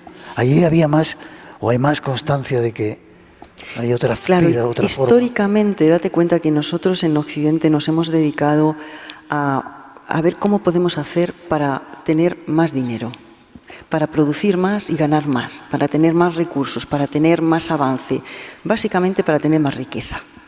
Y ese tiempo, muchos miles de personas, si no millones, en Oriente lo han dedicado a ver cómo podemos reconocer cuáles son nuestros lastres, nuestras dificultades, nuestros obstáculos mentales, interiores, para convertirnos en la mejor versión que podamos ser, que es la iluminación.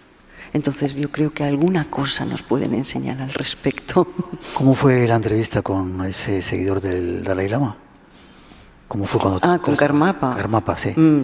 Pues muy interesante, porque nos reconocimos. ¿Sí?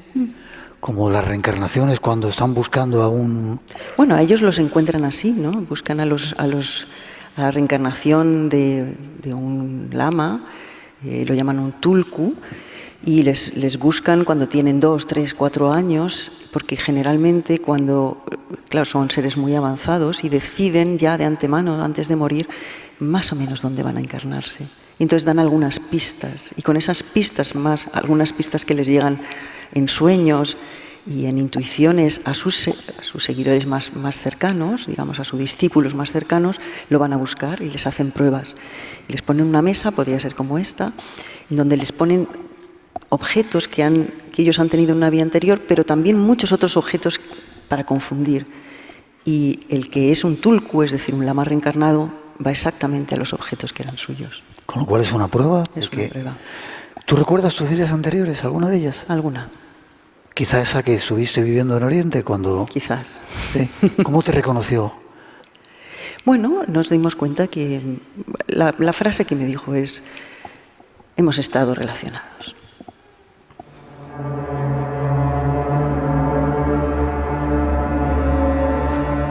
Vamos al juego otra vez. Estamos en esa pantallita. Somos conscientes de que de repente somos quien controla el juego, pero de repente entra ahí una parte que no quiere que lleguemos o que el juego salga bien. No sé si me explico. Es decir, hay fuerzas negativas que estén en este momento en el mundo tratando de que no lleguemos a tener conciencia. Sin duda. Donde hay luz hay oscuridad. Y estamos en un planeta de tercera dimensión, es decir, aquí es la dualidad, vivimos en la dualidad. Aquí no hay luz sin sombra, no hay sombra sin luz. No es posible. ¿Qué significa eso, un planeta de tercera división, tercera dimensión? Bueno, pues que hay en este universo, o multiverso podríamos decir, hay muchas dimensiones, hay mucho que descubrir que todavía no hemos descubierto, pero no significa que no exista. ¿Crees que hay vida en otros planetas? Sin duda. No vamos a ser tan egocéntricos que creer que somos los más avanzados del mundo mundial. ¿Extraterrestres que vienen aquí a comunicarse con nosotros, quizá? Seguro. Sí. ¿Eso implica algo más en el juego? Al final el juego eres tú contigo mismo. Eres tú con tu mente, eres tú con tus elecciones, y según las elecciones que tomas vas a sufrir las consecuencias, buenas o malas, positivas o negativas.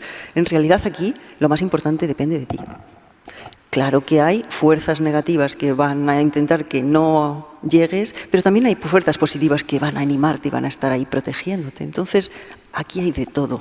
¿Eso ha sido siempre así o en este momento que estamos viviendo la cosa está más enfrentada entre el bien y el mal? Yo creo que siempre ha habido esa lucha entre la luz y la oscuridad. Un planeta con tanta modalidad como el nuestro siempre ha sido así. Quizás ahora empezamos a tomar más conciencia de eso. Quizás ahora muchas cosas que estaban escondidas están empezando a salir a la luz, ¿no? Y entonces a veces nos asustamos porque dices, ¿cómo puede haber tanta crueldad? ¿Cómo puede haber tanto daño de unos seres a otros, seres humanos todos, ¿no? Que somos de la misma familia, solo una sola familia, la familia humana? ¿Cómo puede haber? Lo ha habido siempre. ¿Sí?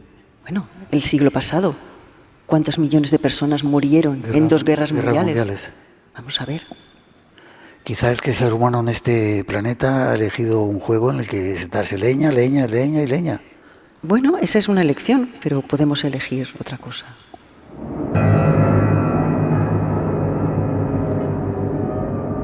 Ahora quiero que me des soluciones. ¿Cómo podemos llegar a ese estado? ¿Cómo podemos estar en un estado centrado?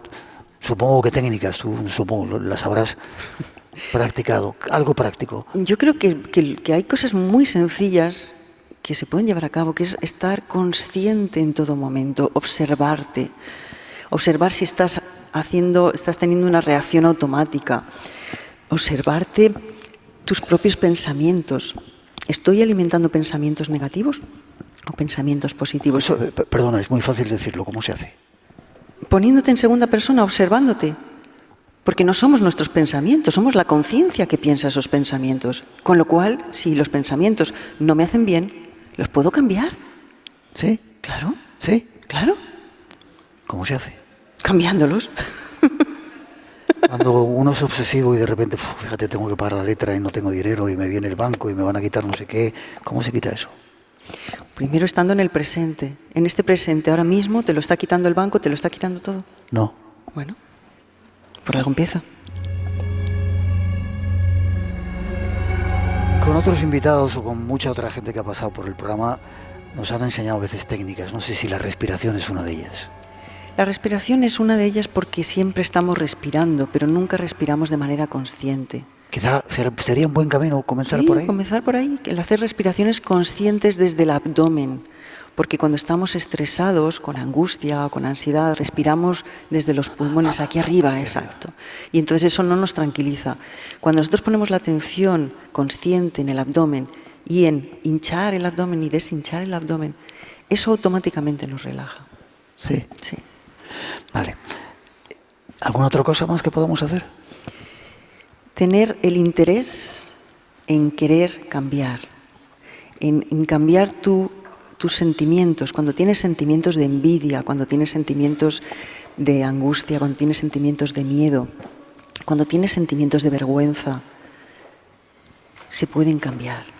Quizás esos sentimientos, como decíamos con Juanjo, sean producto de otra vida, de otras reencarnaciones y que tenemos que aliviar aquí. Bueno, a veces son fobias de otras vidas, ¿vale? Pero los sentimientos son una consecuencia de nuestros pensamientos.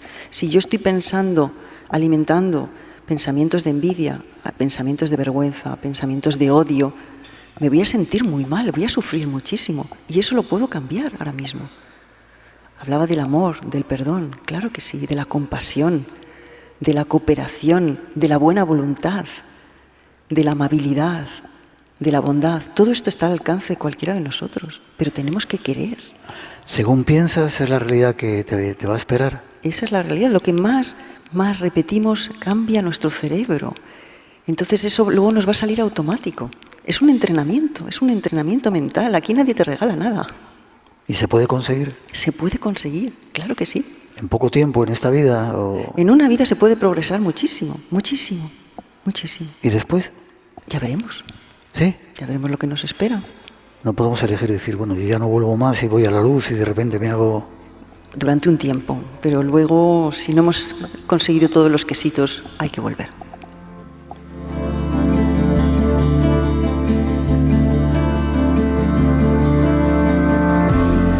Mónica Esgueva, espero que te haya gustado estar con nosotros. En otro momento, si puedo, volvemos a entrar en el asunto. Que consigas todos tus quesitos de la mejor manera. Y gracias por haber estado en el programa. Muchas gracias, Miguel. ¿Forma de contacto contigo? monicaesgueva.com, ese es .es, esa es mi web y ahí se pueden ver, y estoy en YouTube y en Instagram. ¿Vuelve a repetirlo otra vez? monicaesgueva.es. Ha sido un placer. Muchas gracias. Un poco de información y vamos con casi la última parte de esta segunda hora del Espacio en Blanco. Radio Nacional de España, la radio por delante. Soy Nuria Montalvo, diseñadora de contenidos con inteligencia artificial. Esta cuña de radio es para @almucho1, que dijo en redes sociales lo siguiente. ¿Sabes qué le falta a ese montaje hecho con inteligencia artificial? Inteligencia. Mira, Almucho, si tan lista eres, hazlo tú. Tan personalizados como este anuncio son los cursos online de formación audiovisual de RTV Instituto y AZ, con clases prácticas, tutorizadas y gran variedad de contenidos. Cursos financiados por la Unión Europea a través de los fondos Next Generation. Apúntate. Radio Nacional de España. El misterio puede abrir la puerta a otros mundos. Desconocidos, sugerentes, a veces aterradores. Y tú eres la llave. Descúbrelo en Espacio en Blanco, en Radio Nacional, con Miguel Blanco. Hola Miguel, un saludo enorme para ti y para todos los oyentes de Espacio en Blanco. Por aquí en la noche, por la zona de Lugo, con mucha atención para ver si me encuentro con la Santa Compaña, trabajando al volante. Venga, hasta luego, un saludo.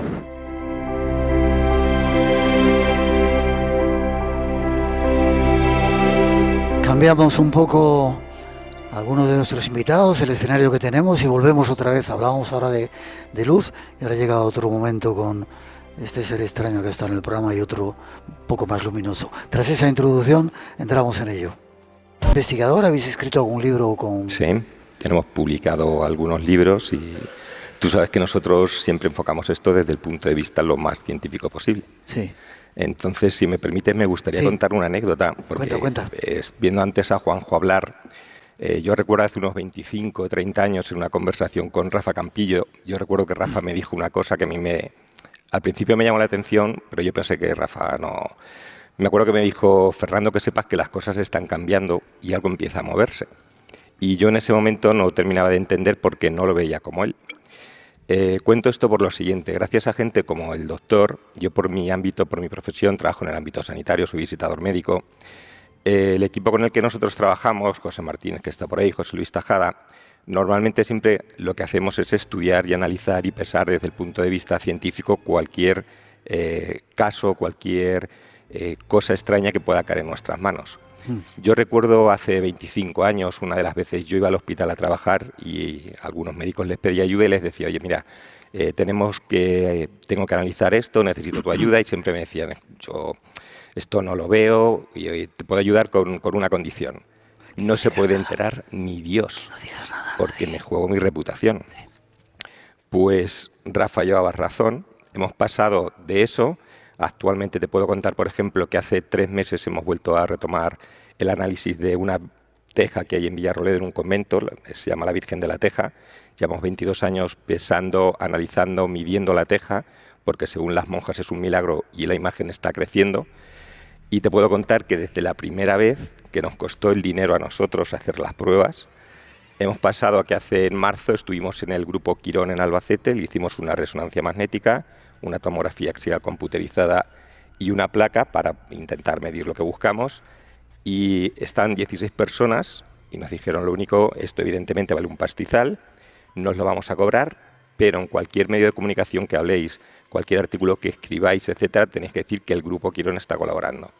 Luego, estamos viviendo un momento de la historia donde algo está cambiando, donde la ciencia y los conocimientos técnicos están llegando a un nivel donde se pueden entrar a valorar y medir este tipo de fenómenos. Déjame si si está Rafa Campillo, ¿sigues por ahí? Bueno, hay una cara que ha aparecido, mañana hablaremos de ella. En las caras de Belmez ha habido una historia muy curiosa.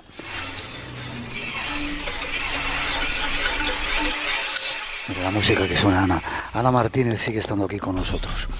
Voy contigo, Fernando. ¿Habéis investigado? Bueno, luego no sé. Vamos con la teja. Venga. ¿Dónde está esa teja? La teja está en el convento de las Clarisas, en Villarroledo.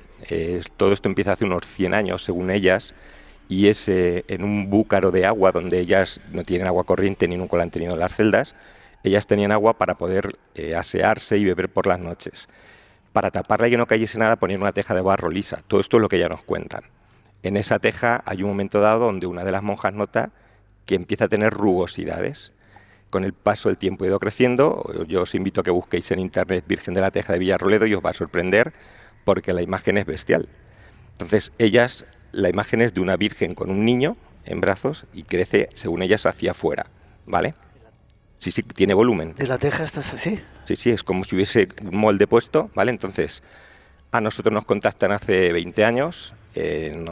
Pues sabes que nosotros nos hemos dedicado siempre desde la época de Fernando Jiménez del Oso a hacer casos de este tipo. Entonces nos contactan porque lo que pretenden es que demostremos que es un milagro. Que ese milagro lo llevemos al Vaticano. Ellas llevan su idea de por qué y para eso necesitan que hagamos una serie de pruebas que puedan demostrar ese milagro. Te puedo decir que a día de hoy le hemos medido y pesado, yo creo que son 4 o 5 veces, cada X años volvemos a hacer la misma prueba. ¿Y va aumentando de peso? A ver, esto es un poco delicado porque sí que está creciendo, pero el crecimiento está dentro, son micras y está dentro de los márgenes de error que da la máquina, la calibración. ¿Qué quiere decir esto? Ellas están convencidas, de hecho tiene un montón de gente que va a visitarla, etcétera, pero nosotros de momento no podemos certificar eso. ¿Qué está ocurriendo? Esa Virgen, como te digo, si la veis es muy llamativo y cualquier persona que quiera puede acercarse y la ¿Podemos ir a verla? Sin ningún problema, está en el convento, ya os lo digo. Sí.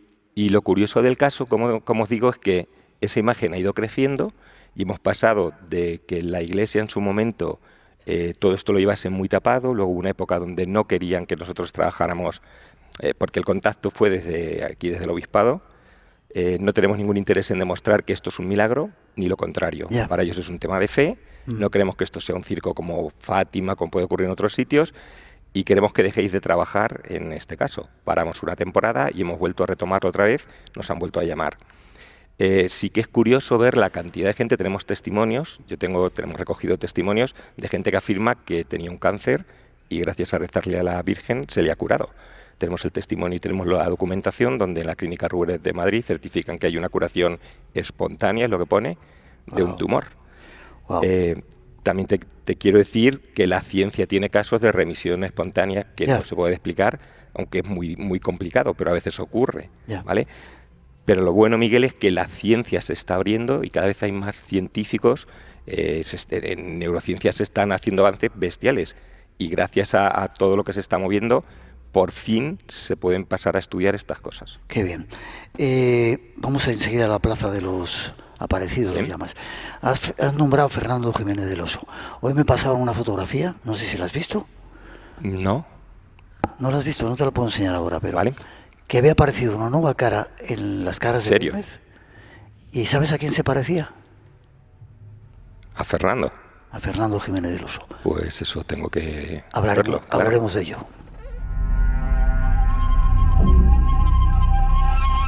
No sé si le vamos a dar tiempo a Ana a contarnos cosas, pero yo estoy aquí callada.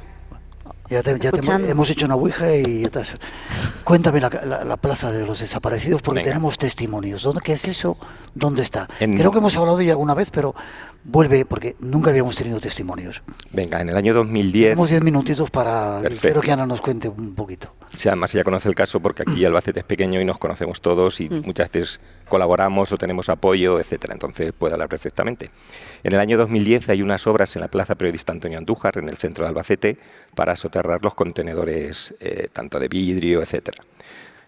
Cuando empiezan a hacer obra, detectan huesos y según la ley que hay de Patrimonio Nacional hay que parar, analizar los restos óseos para ver la antigüedad, etcétera. Una periodista de aquí, que es Amparo, es una amiga, me llama y me dice: oye, Rosillo, vente para acá porque estoy flipando. Y le digo: ¿pero qué pasa? Era verano. Y me dice: pues que han paralizado las obras, hay un montón de gente aquí que me está hablando de cosas rarísimas y tienes que venir. Yo quedo con ella y me cuenta: mira, alrededor, eso se valló, se paralizó la obra, alrededor de la valla había un montón de gente mirando los huesos y... Muchos aparecieron, muchos huesos. El cálculo final, si te cuento la verdad, es muy triste, pero nunca se ha sabido porque los huesos siguen metidos en una caja en el museo. Se sabe que los huesos no son muy antiguos, pero no se ha seguido con... Porque al final el problema que tenemos con estas cosas es que se cuenta una película que luego no ocurre. Eso se ha metido en una caja y se ha quedado allí, ¿vale? No sabemos cuántas personas había ahí. Amparo lo que me dice es que hay gente que mirando los huesos empieza a decir: pues ya entiendo lo que pasa en casa. Y ella al oír eso le pregunté, le dice: disculpe, ¿me puede contar qué pasa en casa? Nada, pues cosas mías. Y dice otra señora desde la otra punta que no se conocían: ¿no verás tú también a niños andando? Y estás claro, tú imagínate la situación, un montón de gente mirando y la otra persona: sí, y otra dice: oye, ¿y del monje habéis visto algo? ¿Sabéis algo? Bueno, pues a raíz de todo eso montamos rápidamente equipo y José Luis, José y yo, pues ya sabes el trabajo de investigación muchas veces como es, que es puerta a puerta como un vendedor, llamando, unas veces te echan a la calle, claro, cuando te presentan, mire usted, vengo a preguntarles... Si ve fantasmas en casa. Eso es, y es muy complicado trabajar así, el trabajo de campo a veces tiene esto. Empezamos a recoger testimonios y a recorrernos casa por casa toda la zona de la plaza, y nuestra sorpresa es cuando tenemos testimonios como los que te hemos pasado, y ahora si quieres hablamos sobre ellos.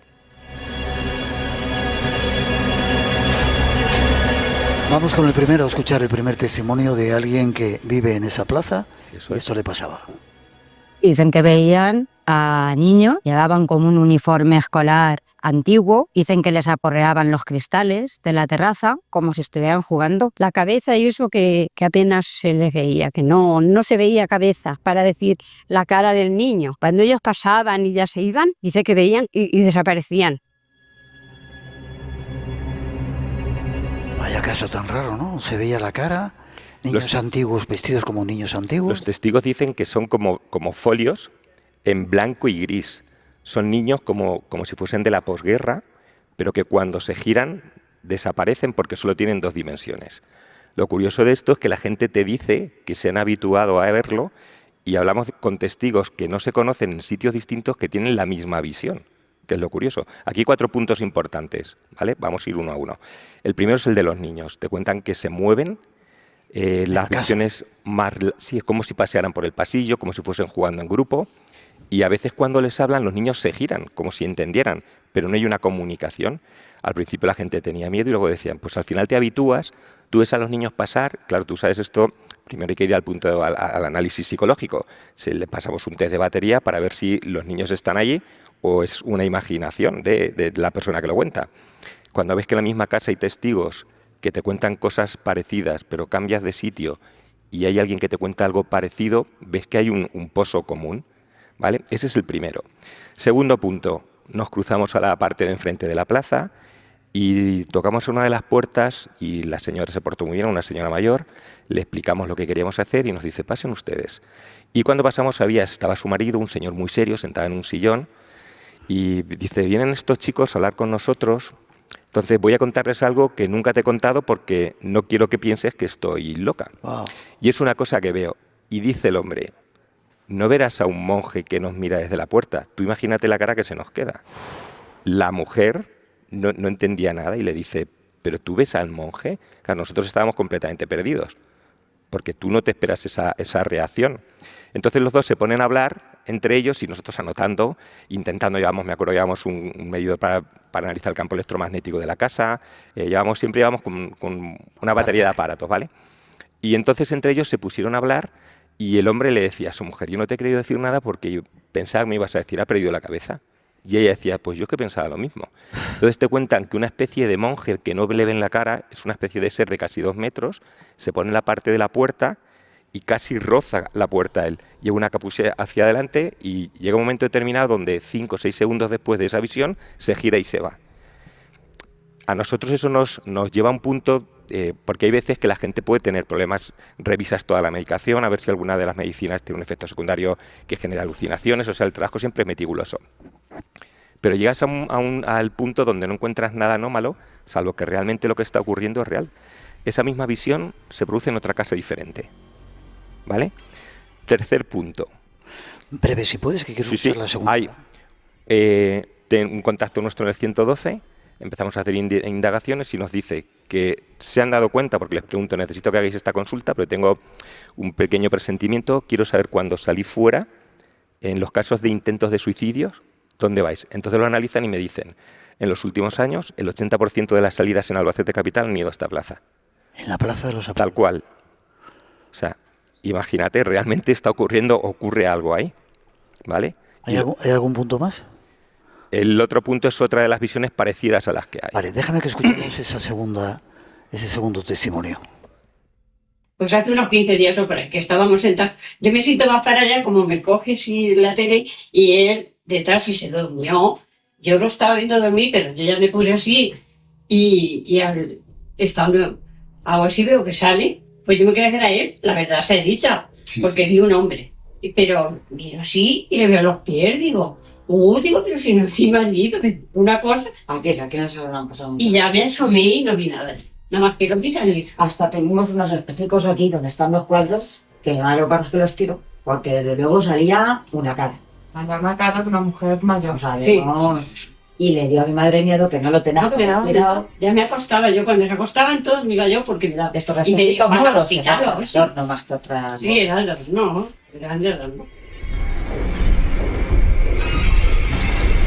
¿Cómo te pone, Ana? ¿Cómo te gusta esto, A mí me encanta.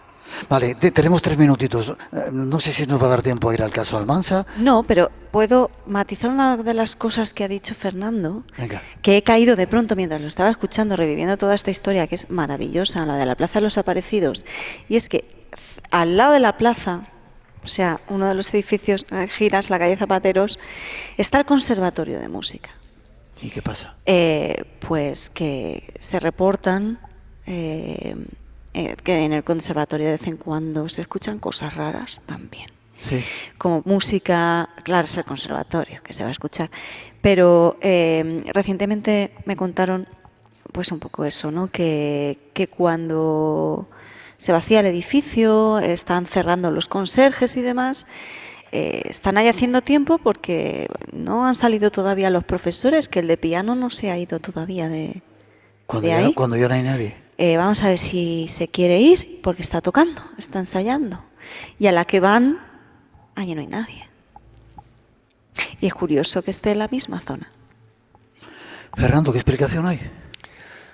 Pues sinceramente no tenemos ni idea, nosotros andamos perdidos. Sí que es cierto que hemos hecho una investigación histórica, ahí hubo un convento que se construyó en torno a 1400 y fue derruido en 1812, ha habido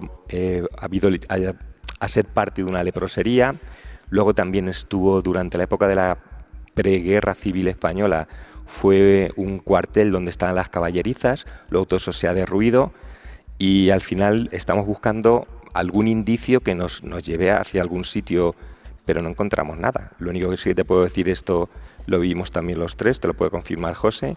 Una de las veces sabemos que los perros son capaces de detectar cosas que nosotros no detectamos. Por ejemplo, y lo hablaba, en Japón se utilizan los animales para detectar cáncer. Son capaces de detectarlo antes de que cualquier prueba médica que podamos hacer, ¿vale? Pues estábamos hablando con ellas y de una el perro que estaba en casa con ellas, con las testigos, se fue hacia la esquina, empezó a ladrar como si no hubiera un mañana, a arañar con las patas en el suelo y de golpe salió huyendo como si le hubiesen pegado una patada y el perro no lo volvimos a ver en todo el día. Y eso no es una actitud normal de un animal.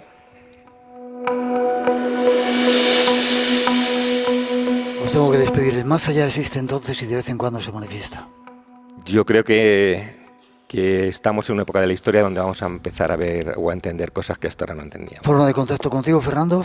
Nosotros no manejamos redes sociales porque por el trabajo siempre vamos hasta arriba. Normalmente la gente sí que cuando hay algún caso nos contactan, nos buscan y aquí en Albacete enseguida nos van a conocer. Pido un aplauso para ellos dos. Ana, te pillo la próxima vez. Te voy a invocar. Vamos a seguir, ¿vale? Gracias. Gracias, Miguel.